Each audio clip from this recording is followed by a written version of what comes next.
kita masih bisa diberi satu kesempatan untuk merayakan hari kemenangan. Kalau di luar sana hari kemenangannya setelah mereka terlepas dari kepenatan, lika-liku, perjalanan bagaimana nilai-nilai spiritual keagamaan. Tapi bagi kita tentunya kemenangan ini bukanlah satu kemenangan yang tidak ada harga. Seseorang menang disebut demikian karena dia mengalami peperangan hebat.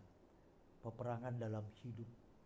Dan peperangan yang boleh dikatakan tidak lenggang kangkung.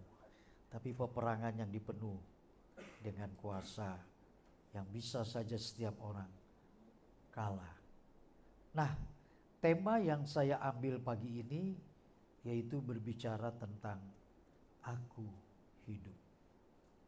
Saudara, kalau kita melihat tema tentang aku hidup ini, jika seseorang mengatakan aku hidup, orang lain akan bingung. Kan memang kamu hidup. Terus kamu mengatakan kamu hidup loh, kenapa? Kamu tuh semalam makan apa? Kelolotan. Nah, kelolotan apa ya? Bahasa Belanda nih. Kamu tuh semalam minum apa? Atau makan apa yang membuat kamu hari ini kok berbeda? Kamu memang hidup. Itu wajar. Ketika orang hidup mengatakan aku hidup. Justru orang jadi berinterpretasi, berpikiran, kenapa sih kok aneh tahu-tahu ngomong aku hidup, ya kan? Tetapi yang berbicara aku hidup ini adalah dia yang pernah mati. Dan mengalami kematian itu dengan begitu tragis. Kematian kemarin hari Jumat lalu kita peringati. Kematian dia itu bukan sesuatu kematian yang biasa pada lazimnya orang-orang hidup lalu mati. Tetapi kematian dia ini adalah sesuatu yang tidak wajar. Dikarenakan dia yang tidak berdosa itu harus menanggung dosa yang dia tidak lakukan. Tetapi pengikutnya, orang-orang percaya. Itu yang tidak saya katakan kematian yang lazim. Karena dia baik, dia Allah, dia maha suci, dia yang datang dari surga yang mulia, harus mati oleh karena kekejaman manusia. Nah, dia berkata orang ini adalah yang pernah mati. Dan sekarang dia bangkit pada hari ketiga seperti hari ini, minggu pagi. Setelah dia mati 3 hari yang lalu. Dalam kematian itu dia mengalahkan berbagai segala kejahatan manusia. Termasuk di dalamnya tipu dayanya, munafik, manipulasi, dan berbagai kejahatan manusia di situ. Yang bentuknya adalah maut. Maut itu adalah musuh terakhir ketika dia harus mengalahkan di jurang kematian itu. Dan hari ketiga dia bangkit. Lalu dia berkata kepada orang banyak, aku hidup. Berita ini menggemparkan, berita ini sangat sensasional, sangat begitu luar biasa. Karena dia mati, sekarang dia hidup. Kalau orang hidup, dia berkata aku hidup, itu enggak heran. Bahkan orang berpikir yang macam-macam, ini orang gila kali ya. Orang dia hidup kok sekarang dia ngomong hidup. Tapi kalau orang yang sudah mati, dia sekarang bangkit dan mengatakan aku hidup, itulah peristiwa yang luar biasa. Nah, tentang berita kebangkitan Yesus bukan hal yang baru. Karena diyakini terjadi pada era abad pertama kematian Tuhan ini. Yang di kisaran tepatnya adalah tahun 30 Masehi sampai 33 Masehi. Ya, Masehi. Kita ini masih hidup di tengah abad Masehi. Nah, tahun 30 sampai 33 Masehi artinya di sana Yesus hidup dan di sana pula kematian dan di sana pula kebangkitannya. Nah, kalau kita berangkat melihat agenda kematian dan kebangkitan Kristus itu telah lalu, ya, sekarang kita hidup di tahun 2025 Masehi. Perhatikan. 1 Masehi, sekarang kita 2025 Masehi, itu sudah berapa? Nah. 1992 ribu tahun yang lalu.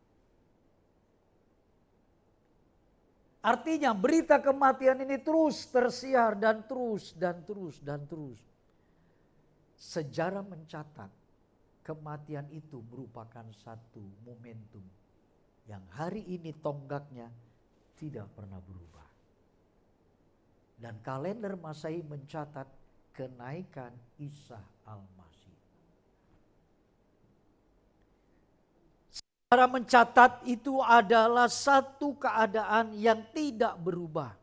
Yang ingin kita tekankan, pengikut Kristus, orang percaya, orang Kristen harus berubah. Sejarah berubah. Dia sekarang ada di surga. Nah, pengikutnya tidak berubah. Mau ikut siapa? Mau ikut siapa? Hah? Malu kita dengan perubahan inilah yang menentukan momentum dia naik. Lalu sekarang di surga dia ingin melihat sejauh mana engkau sebagai orang percaya, orang Kristen yang mengaku katanya menang. Kan gitu, umat pemenang. Seperti tadi kami layani GPDI.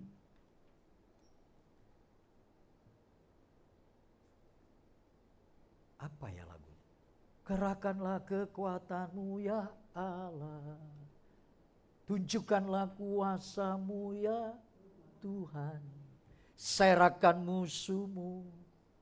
Terus? Allah dahsyat di tempat kudusnya.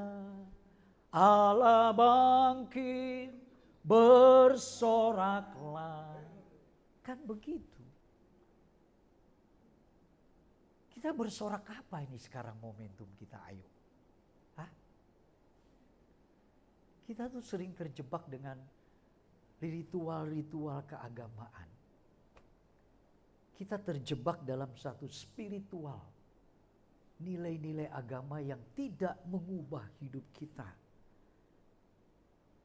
Dan itu sebabnya ketika sejarah tidak berubah, kitalah yang menjadi saksi sejarah itu yang saat itu kita tidak ada, tapi sejarah ini akan terulang buat kita. Orang-orang yang menatap kebangkitan dan kenaikannya. Sejarah itulah yang umat Kristen selalu merayakan peringatan demi peringatan tentang hari yang disebut sebagai Hari Paskah. Hari kebangkitan Kristus. Maka tidak heran gereja yang namanya Natal, kematian, Jumat Agung, dan plus yaitu tentang kebangkitan disertai 40 hari ke depan ke sana, nanti kita akan memperingati yang namanya pencurahan Roh Kudus. Nah, agenda penting dalam gereja ini, saudara, saya nggak tahu sudah berapa kali saya ikuti sejak 17 tahun yang lalu. Bukan, umur 17 tahun saya. Nah, sejarah itulah yang harus kita amati. Pak, kapan baca Alkitabnya nih? Dari tadi Bapak ngomong terus nih. Tadi makan apa juga nih di sana gitu. Kita lihat di dalam kitab Wahyu pasal pertama ayat 18. Tapi tolong yuk naikkan dulu 18-nya. Saya lebih tertarik juga nih ayat 8 menggreget ini. Saudara bisa nangkap daripada message-nya, pesannya ya. 17 dia berkata begini. ketika aku melihat dia, tersungkurlah aku di depan kakinya. Ya, artinya orang yang menemukan Kristus, dia seperti apa yang dialami oleh Yohanes. Tersungkur di depan kakinya, sama seperti orang mati katanya. Ya. Tetapi ia meletakkan tangan kanannya di atas Yohanes, Rasul Yohanes, di atasku. Lalu berkata orang tersebut, jangan takut, aku adalah yang awal dan yang akhir dan yang aku telah mati, namun lihatlah aku hidup sampai selama-lama. Tolong berhentiin saya nih kalau enggak rusak nih. Lama-lama, selama-lamanya, dan aku memegang segala, bukan satu kunci, segala kunci maut dan kerajaan maut.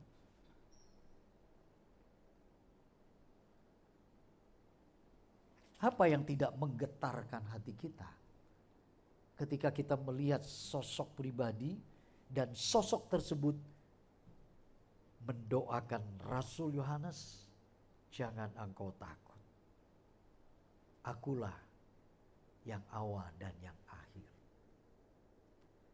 Kalau dilihat di sana katakan, aku telah mati. Tadi di introduksi saya mengatakan kalau orang yang hidup berkata hidup, enggak aneh.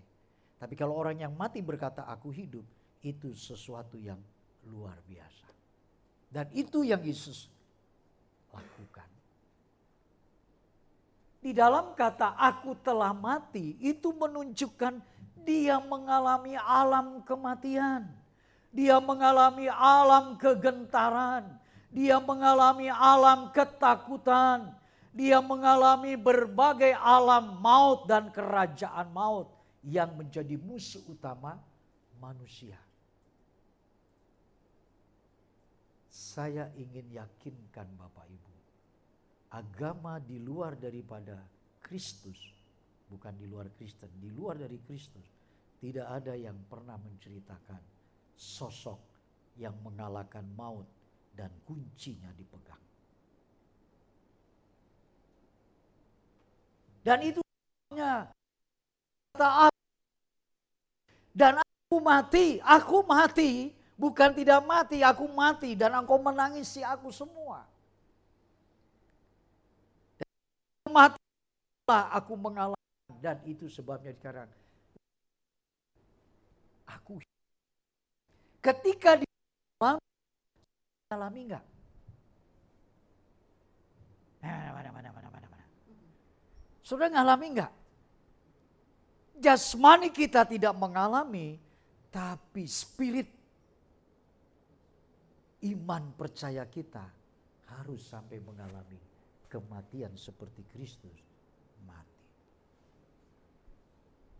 3, kita tentang ketika iblis berkata, jika engkau anak Allah, jadikan batu ini menjadi roti. Jika engkau anak Allah, engkau menyembah aku, kuberikan seluruh seantero ini.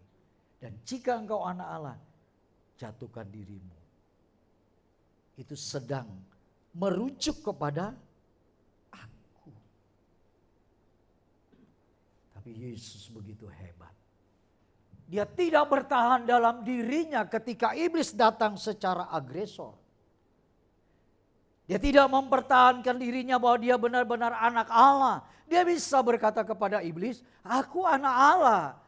Percayakah engkau? Itu akan terjadi suatu perdebatan panjang. Sampai hari ini orang merasa ada yang benar, ada yang merasa yang tidak benar, ada yang salah, ada yang merasa benar, ada yang merasa benar, ada yang tidak salah. Sinonimnya sama aja lah. Nah, dari sana itu menunjukkan Yesus sama sekali tidak menampilkan bahwa dia, iblis ini harus percaya aku anak Allah. Sedangkan iblis ingin mengungkit dan membangkitkan esensi daripada Kristus itu benar-benar anak Allah. Tapi Yesus tidak terpancing. Justru kita yang sering terpancing. Bukan mancing ikan ya saudara. Kita ingin menunjukkan bahwa diri kita ini siapa aku. Dan itulah sebabnya Yesus tidak terpancing dan dia tidak sama sekali mengatakan aku salah. Akhirnya apa yang dikatakan Yesus? Ketiban Indomie lagi saudara. Sama capcay. Yesus berkata apa? Manusia hidup bukan oleh karena makan dan roti, tapi karena perkataan Tuhan. Sembahlah aku, kuberikan seluruh antero dunia ini. Iblis berkata, hei iblis, hanya Allah yang patut engkau sembah. Dia tidak mengatakan dirinya. Dia tidak mengatakan aku anak Allah.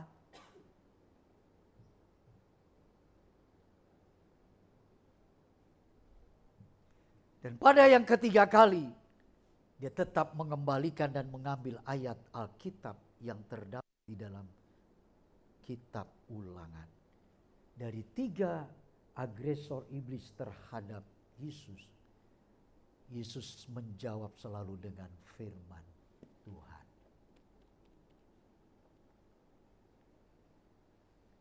Dan ketika diakhiri pencobaan iblis kepada Yesus, di dalam Matius itu pasal 4, maka dikatakan di akhir itu, iblis mencari sesuatu waktu. Coba ya, coba kita lihat dulu Matius pasal 4. Jangan sampai salah kita ini. Mohon kiranya Tuhan menolong kita ya. Iblis pasal 4 ayat 11. Iblis pasal 4 tuh saking gemasnya ini sama si makhluk yang agresor. Oh Tuhan, ampuni hamba-Mu. Ya. Sampai iblis pasal 4 tuh. Besok masuk di viral ini jadinya nih. Ya, enggak direkam atau direkam tadi ya. Mana ada kitab iblis. Saking memang dia bergentayangan terus saudara. Gak ada selesainya dia.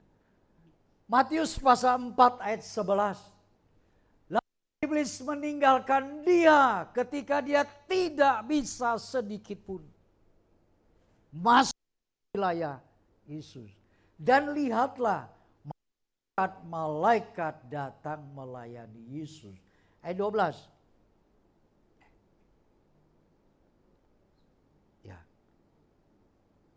Oh nggak ada ya, maaf. Ini saya lihat di sini ya. Ayat 10-nya ya. Ayat 10-nya coba Yun. Nanti kita lihat ya. Ayat 10-nya di sana dikatakan. Ini harus diterangkan ya saudara. Supaya saudara melihat. Atau kita lihat lebih dulu Markus 1 deh ya. Markus 1 ya.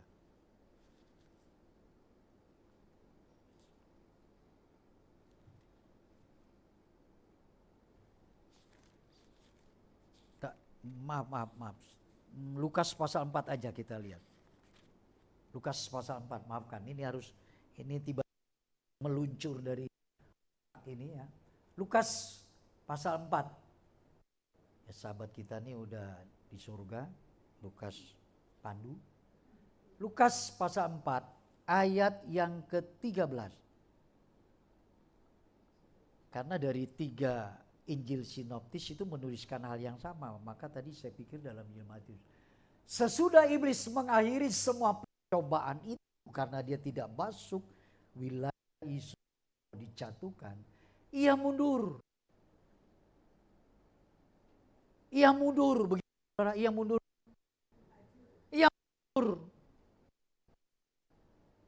Daripada Yesus.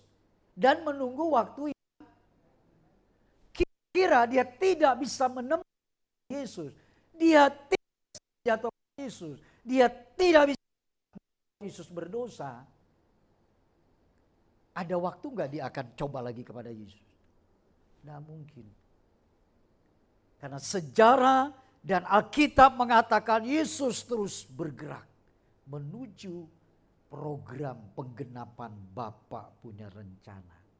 Menghapus manusia dari dosa dan menggenapi untuk menyelamatkan manusia.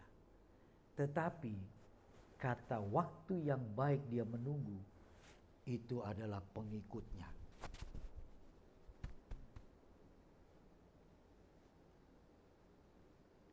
Pengikutnya menjadi sasaran, pengikutnya menjadi bidikan, pengikutnya menjadi sesuatu anak panah yang terus iblis tidak pernah berhenti. Luar biasa Tuhan kita. Kalau orang tidak punya Kristus yang benar, selesai. Kemarin saya bicara, saya nggak tahu gimana, tahu-tahu Cini ini telepon. Hampir 1,5 jam kita diskusi tentang firman Tuhan dan kehidupan. Selesai kira-kira beberapa jam setelah Cini ini, banyak sekali kita hal-hal yang luar biasa. Saya katakan Cini ini, Tuhan pakai luar biasa. Setiap kita, siapapun, Tuhan pakai. Kurang lebih sekitar jam 3 atau jam 4 Bapak telepon saya. Pak John telepon juga. Waduh, saya pikir untung saya ada di rumah nih, jadi saya bisa ngelayanin orang-orang yang lagi mau diskusi. Kita diskusi firman Tuhan. Saudara tahu, kekristenan itu banyak pengikutnya yang menamakan dirinya pemenang. Sesungguhnya sebenarnya kita nggak menang. Loh kok bisa begitu Pak? Bagi orang yang belum masuk ke wilayah ini. Bagi orang yang tidak mau membayar harganya ini. Tetapi kalau kita melihat rujukan dari firman Tuhan yang berkata, ada perumpamaan yang mengatakan seorang ayah, seorang bapak memiliki 2 anak. Ya. Satu bungsu, satu sulung. Si bungsu minta kepada bapaknya, "Pak, berikan seluruh yang menjadi bagian milikku." Ini sifat manusia nih. Kita lihat ya. Seluruh apa yang menjadi milikku, mari Pak. Come on. Bapaknya berikan. Set. Dia pergi jauh dari bapaknya. Ini lihat pergerakan manusia selalu tidak akan melulu mau dekat dengan Bapa. Ya. Jadi kalau orang-orang seperti ini itu ancaman makanan empuk iblis. Nah, ketika itu dia pesta, dia habiskan uang. Bahkan dikatakan oleh si sulung anak bapak yang baru kembali itu pulang dari rumah, mereka menghabiskan harta bapaknya dengan wanita-wanita malam dan seterusnya. Dan si sulung yang tinggal sama bapak, kita pikir ini anak-anak baik-baik ini. Anak-anak yang ikut perintah bapak. Tanpa kita sadari, justru si sulung ini lebih lagi jahatnya. Dia menuduh bapaknya tidak adil.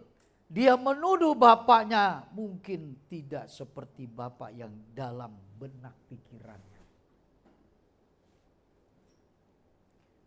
Akhirnya saya ngomong sama Pak John. Kedua anak ini baik bungsu maupun sulung, dua-dua terhilang.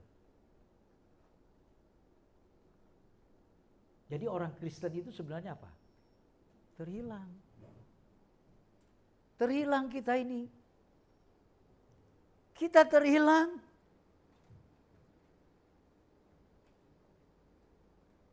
Tapi karena Kristus yang kita terhilang itu, dia katakan itu. Aku hidup. Kunci maut dan kerajaan maut ada padaku. Saudara mau jadi siapa di antara dua putra ini? Bungsu terhilang. Sulung terhilang. Bapak berkata, apa yang menjadi milikku, menjadi milikku, nak. Apa yang aku punya, kamu punya. Tapi saking serakahnya, kelihatannya baik-baik. Kan banyak orang Kristen. Ini saya lagi bicara di sini. Banyak orang Kristen baik-baik. Tapi di dalam kedalaman hati, hanya Tuhan yang tahu.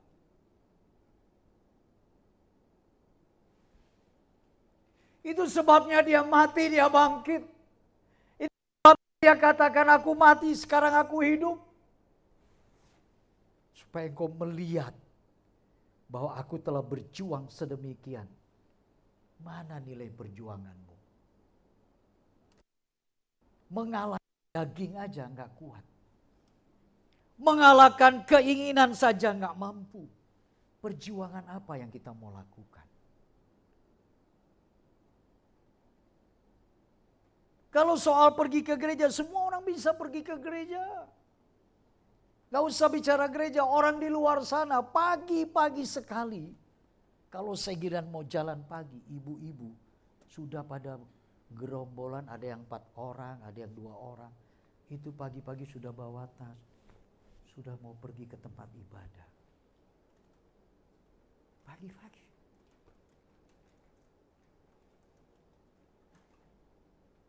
Kita lihat, pagi-pagi mereka sudah sujud menyembah kepada Allahnya.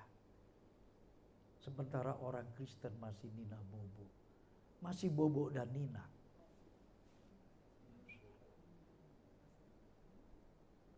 Terlalu picik kita. Terlalu dangkal. Perjuangan apa yang kita mau bayar kepada Kristus? Dan itulah sangat miris kalau kita berbicara tentang hidup dan tentang kekristenan. Kekristenan sedang sekarang menuju kepada kemerosotan. Bukan krisis ekonomi, tapi krisis kehidupan. Moralnya merosot. Etikanya merosot. Kesetiaannya merosot. Kesuciannya merosot.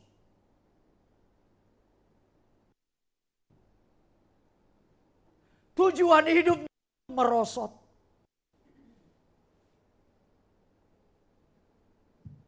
Apalagi? Padahal saudara hidup itu cuma 70 tahun. Kuatnya 80 tahun. Lepas dari itu kita akan masuk ke dalam kekekalan. Kekal di neraka atau kekal di surga. Kalau sampai orang Kristen hariannya bermain tentang sirkuit yang di situ-situ saja. Gak tahu kita mau buat apa. Pernah gak saudara pertanyakan hidup saudara? Ketika Yesus mati, dia bayar harga yang kemarin dia katakan sudah selesai. Kalau kita main-main, kalau kita tidak serius hidup dalam kesucian, kekudusan, dan hidup benar-benar, sama kita sedang melecehkan. Orang di luar sana begitu nyanjung Allahnya. Orang di luar sana begitu mengangkat tinggi tentang Tuhannya. Tapi Kristen sibuk hanya kutat-kutit di situ saja. Kutat-kutit.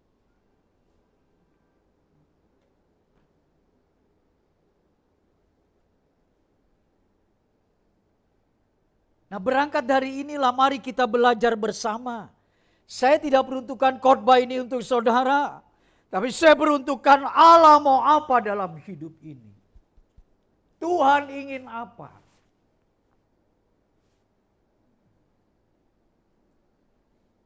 Ada orang-orang tertentu main masa bodoh hidup ini. Hidup sekali, selesai, mati. Tapi ketika Tuhan memberi satu kesempatan, saudara akan menangis kelak ketika kau melihat begitu mulianya Tuhan rancangan buat kita.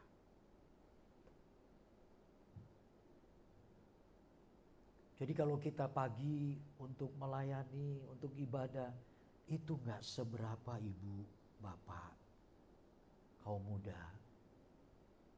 Itu kecil sekali yang kau bisa berikan. Kau anggap sudah merasa berjasa. Kau anggap sudah merasa seperti orang yang paling cinta dan mengasihi Tuhan.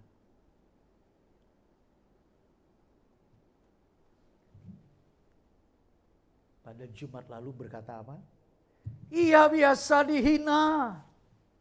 Ia menanggung sakit. Ia tidak diperhitungkan oleh kita. Ya kan? Kebenaran mana yang saudara sedang ikuti? Kan begitu.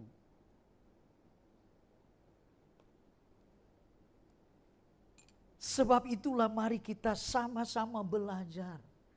Saya pikir saya gak lebih berat dituntutnya, lebih berat.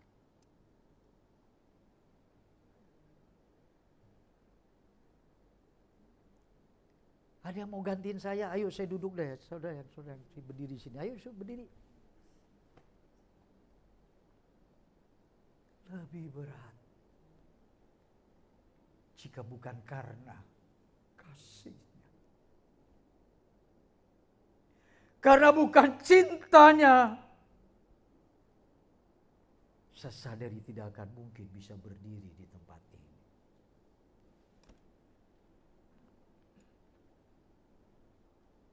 Jadi kita bukan cuman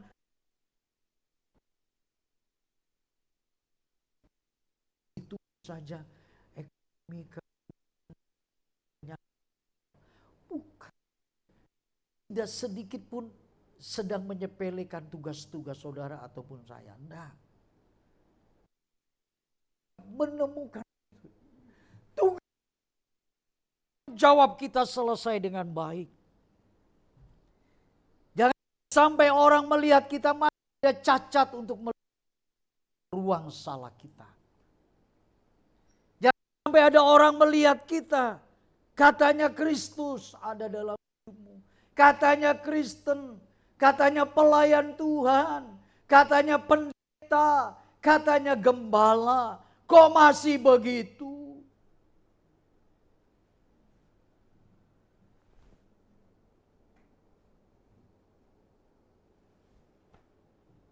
Dia menunggu waktu yang tepat, waktu yang baik. Kalau saudara tidak hati-hati menggunakan hidup ini, hidup dalam kebenaran dan berjalan bersama Tuhan, saudara terhilang. Tadi waktu saya mau parkir di satu gereja yang saya layani, parkiran sudah hampir penuh semua. Lalu saya berkata kepada tukang parkir, sana depan. Ya udah, saya sambil jalan ke depan. Dan dia tidak menuntun saya untuk menemukan ruang parkir yang mesti saya pakai. Tahu saudara, hati saya berkata, gue ini pendeta yang mau khotbah di sini. Cariin dong tempat supaya gampang saya masuk. Pengen dapat fasilitas.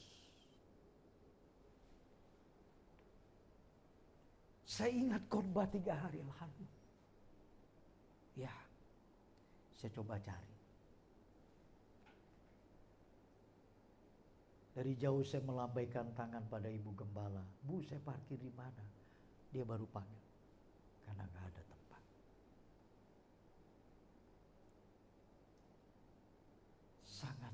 Sangat kedagingan kita itu. Apa yang Yesus telah lewati.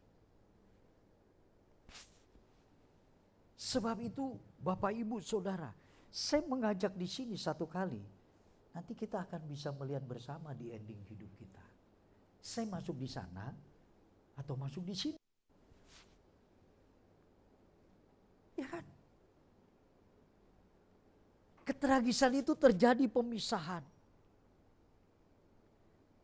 Nah, untuk kita memilih sekarang ini, pilihlah ini Bapak Ibu, saudaraku yang dikasih dalam Tuhan. Hai anak-anak Tuhan, hai anak-anakku yang dikasihi. Pakai ini dan ini. Untuk kita berjalan, menatap selangkah demi selangkah. Di mana guru kita? Di mana Tuhan kita? Di situ kita berjalan. Jangan pernah silau dengan dunia ini Bapak Ibu. Jangan pernah silau dengan tawaran-tawaran dunia ini. Yang membuat kita terpincut. Nah, terpincut saudara tahu. Ini bahasa Perancis ini.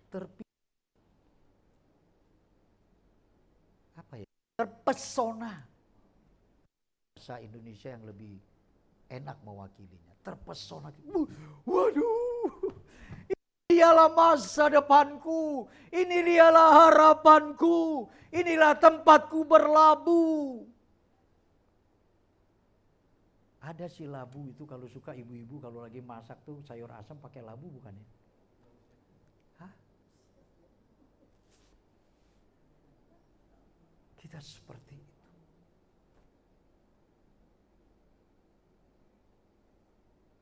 Saya pernah mengatakan sama anak-anak muda, kamu belum pernah seperti saya umur 63. Tapi saya pernah seumur kamu, Bet. Umur kamu berapa sekarang? Hah? Saya pernah 36. Tapi kamu belum 63. Iya. Itu menunjukkan kita yang sudah seperti ini, kamu hidup itu seperti yang Tuhan mau. Jalan-jalannya. Nggak gampang. Saya menyadari kok, hidup kita di era yang 60 tahun lalu dengan hidup saudara era sekarang, itu sangat lebih complicated dan sungguh amat bergumul berjuangnya luar biasa. Sebab itu kami topang terus, saudara-saudara terus ada dalam Tuhan tolong, Tuhan tolong. Maka di hari Rabu ketika kita berdoa, segala keluh kesah tangisan kita kepadanya supaya saudara ditolong Tuhan. Kalau tidak, dunia yang melibat kita dan menghabisi kita.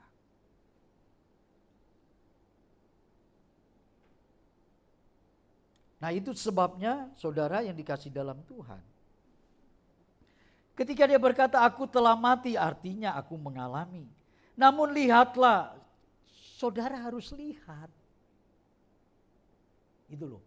Nah, sekarang saya mau tanya, kalau di pengadilan, kasus-kasus berat, ya, dia dikatakan salah, dihukum seumur hidup atau hukum mati, atau hukum 10-20 tahun, maka harus ada satu kuncinya, saksi hidup. Yesus berkata tadi, coba kembali ke dalam satu Wahyu pasal pertama ayat 18 tadi. Dan yang hidup, aku telah mati, namun lihatlah, apa? Aku hidup. Lihatlah. Dia mengajak sekarang, lihatlah aku ini hidup. Artinya alami dong, saksikan dong, Kita tidak pernah bersaksi dikarenakan kita tidak pernah mengalami. Gimana yang kita lihat? Pak, emang Bapak pernah lihat Tuhan? Belum. Bapak pernah lihat Yesus? Enggak. Tapi firman-Nya, perkataannya, rohnya yang suci, menuntun, menerangi, sampai kita berjalan, menemukan sosok yang tangannya berlubang, rusuknya tertombak. Tiap-tiap kali kita berdoa, Tuhan, tuntunlah aku di jalan-Mu yang benar, supaya aku menemukan. Jangan aku menyimpang.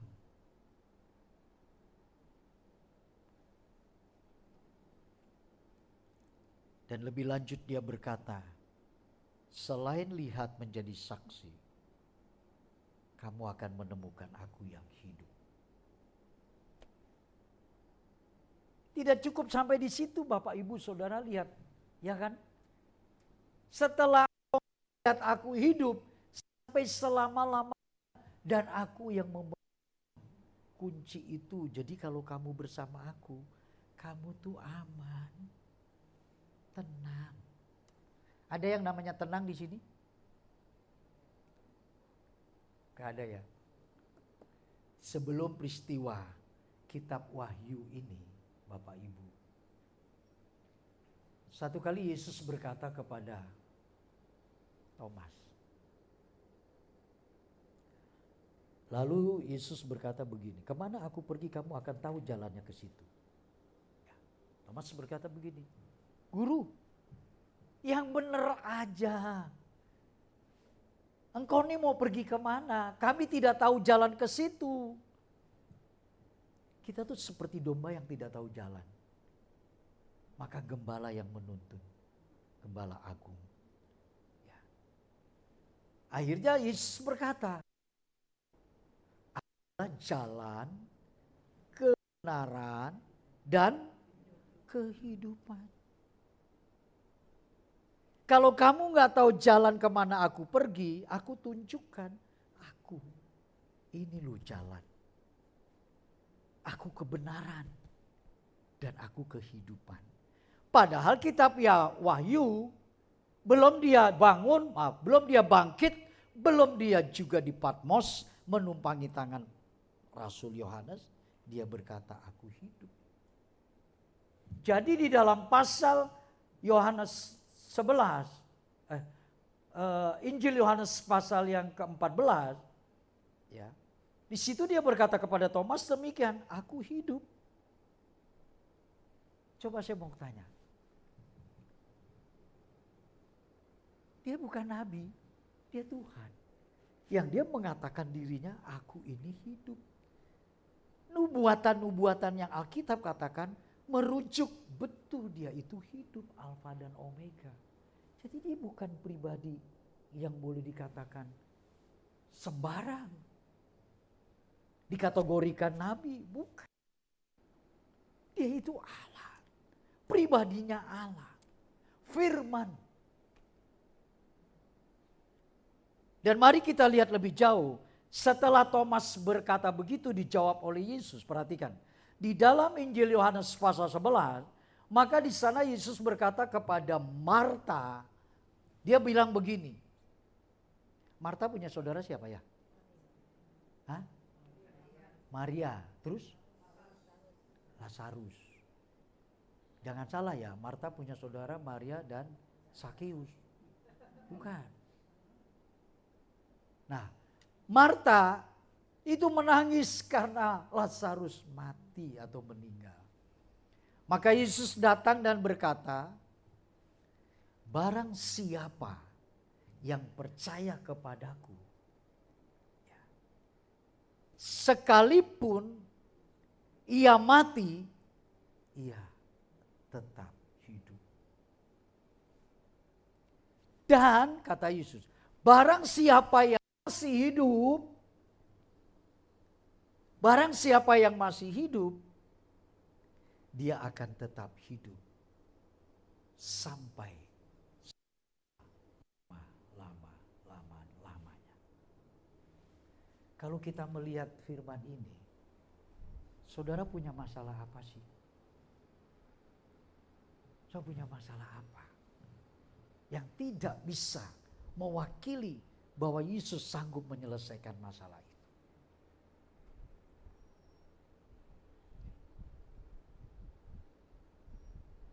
Nggak ada orangnya sih, jadi saya nggak berani saksi. Ya, sini nih berkata, ini loh Pak, dalam sakit yang saya alami, seringkali ada rasa, Tuhan, kok kenapa aku begini? Kok Tuhan biarkan aku ada dalam situasi?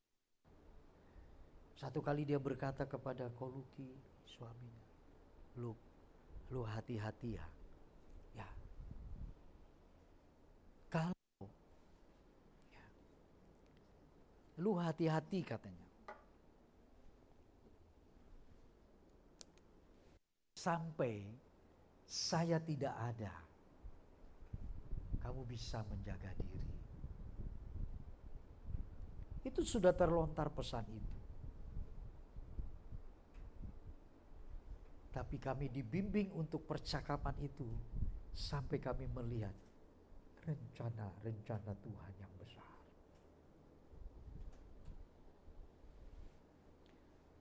Orang sehat tidak bisa berbuat sesuatu seperti apa yang sekarang dibuat oleh jin ini. Itu satu kerugian besar. Tapi yang sakit dialaminya masih bisa melayani Tuhan, masih bisa datang dan seterusnya. Saya sedang bukan mengkultuskan ya Bapak Ibu, mohon maaf. Bukan. Tapi melihat satu konteksnya. Kalau kita ada di dalam sakit yang begitu tidak ada ujungnya, tapi kita masih tetap setia mengasihi Tuhan dan melayani. Ini yang luar biasa. Ini yang luar biasa. Nah kalau sampai kita sehat, sekarang kita tidak bisa buat, itu biasa di luar. Bukan luar biasa, tapi biasa di luar. Nah untuk kita, saudara, saya berharap roh Tuhan menolong kita untuk bisa menelusuri setiap relung hati Tuhan ini. Bila kita mendengar berita tentang dunia akhir-akhir ini, Bapak Ibu, bukan saja cemas, khawatir, tapi berita dunia sangat menakutkan. Krisis ekonomi, anggaplah itu masih bisa diatasi kalau kita ada Menko. Menko ini bukan Jack Linko yang saudara naik, bukan juga Winko, itu Winko Babat. Ya, nanti Cidebi itu udah ngajakin terus ya. Winko Babat itu makanan ketan pakai gula sedikit, kelapa. Tapi ini adalah ada Menko Ekonomi, ada Menteri Keuangan, tinggal dipanggil. Kita punya negara sedang menghadapi krisis ekonomi. Kurun waktu yang berjalan itu bisa terhandalkan. Bisa diselesaikan walaupun tidak sepenuhnya. Ya. Tapi kalau yang namanya krisis kehidupan, yang tadi saya kutip sedikit, soal martabat, soal etika, soal moral, soal kejujuran, soal ketaatan, soal kesucian. Menjadi krisis dalam hidup seseorang, itu tidak ada Menko-nya, saudara. Tidak ada Menteri Keuangannya yang bisa menolong kita. Jadi kitalah. Sebab itulah akan menjadi masalah besar. Saudara ada lihat di handphone? Itu salah satu menteri, nggak tahu menteri apa ya? Jadi menteri panglima perangnya atau apa dari China kemarin itu dia berkata apa? Sebelum ini, saudara tahu ya, kemarin saya singkat lagi ceritakan, itu Amerika sedang mencanangkan produk-produk China yang masuk import ke USA, pajak beanya berapa? Berapa? 245% dalam sepanjang perjalanan sejarah dunia. Perdagangan antar negara tidak pernah negara memperlakukan 245%. Itu dengan kata lain sedang ingin menghancurkan negara yang menjadi musuh menurutnya. Pak, ngapain sih khotbah begitu? Enggak, sedikit doang saya ambil supaya saudara sadar dunia kita hari ini seperti itu. Akhirnya China pun balas kemudian. Menteri apanya yang saya nggak tahu lah, kalau saya bukan ahli politik, saudara. Dia berkata, kita boykot, kita batalkan pesanan pesawat Boeing yang dari Amerika. Seluruh kita batalkan. Panas. Ya, kemarin Pak John kirim, ya, puji Tuhan, ya, dia sudah berdamai. Ya. Nah, dua presiden ini sedang lagi berkonflik ria sampai apa yang terjadi yang terakhir nih, saya nggak tahu saudara lihat apa enggak. Yang terakhir, menterinya berkata begini, kami selalu bekerja sama menjadi rekan yang baik. Kami ingin menjadi sahabat. Kami ingin berdagang dengan USA dan Amerika ini. Kami ingin menjadi ini, itu dan seterusnya. Tapi bila memang di sana menghendaki seperti ini, kami akan maju. Sampai tingkat yang paling akhir dia katakan, sekalipun kalau memang di sana berkehendak kita perang, kami pun akan layani. Saya pernah ngomong sama Pak Edi, bilang, Boksu, kita berdoa saja. Semoga dua negara ini tidak memicu terjadinya perang dunia ketiga. Itu dipicu karena aku. Masa aku presiden adidaya, di sana muncul aku presiden yang sekarang sedang naik daun dan seterusnya. Karena manusianya. Siapa yang bisa mengendalikan ini semua? Karena Alkitab sudah mencatat dalam kitab Wahyu, negara akan melawan negara dan mereka akan berperang. Kelaparan akan terjadi dan peperangan tidak ada henti. Akhir daripada perang, Magog, itu pasti akan terjadi. Nah, kita sedang dibawa supaya kita membenahi diri untuk hal ini. Maka dari itu, ayo kita sama-sama Bapak Ibu, kita belajar untuk berubah. Kita belajar, kita enggak sempurna, kita belum sempurna. Tapi kita sedang menuju ke sana. Sampai di ayat penutup, kita lihat apa yang dikatakan oleh Yesus. Yohanes pasal yang ke-11.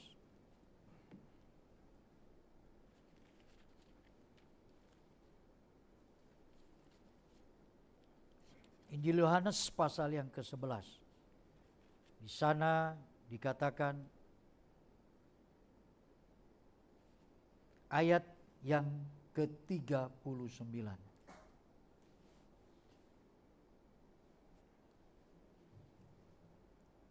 Kata Yesus, angkat batu itu, Marta, saudara orang yang meninggal itu. Berkatalah kepadanya, Yesus berkata kepada Marta setelah batu itu disuruh angkat orang-orang laki-laki.